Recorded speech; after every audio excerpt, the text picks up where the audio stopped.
Welcome to Samba Samba. Enjoy the video. You begin by preparing the essentials.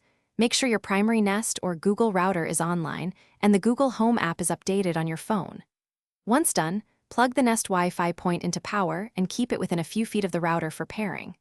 Open Google Home, tap Add, then set up device and follow prompts to detect the new point. You're initiating communication between devices now, so leave Bluetooth and location enabled while the app finds the point. Once the app detects the point, follow the pairing method shown, scan the QR code on the base, or allow the automated audio handshake.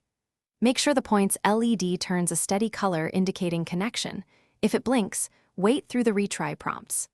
Assign the device to a room and choose a clear, descriptive name so you can manage it later. The app will push firmware and optimize channel selection. Allow that process to finish before moving the point to its final location.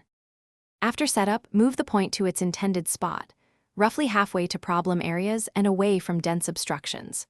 Once placed, use Google Home's built-in mesh and speed tests to confirm coverage and latency. Make sure signal bars are healthy. If performance falls short, try a power cycle of both router and point, then rerun tests.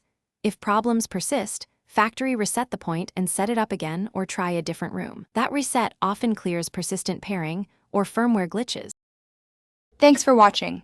Consider subscribing if we helped you.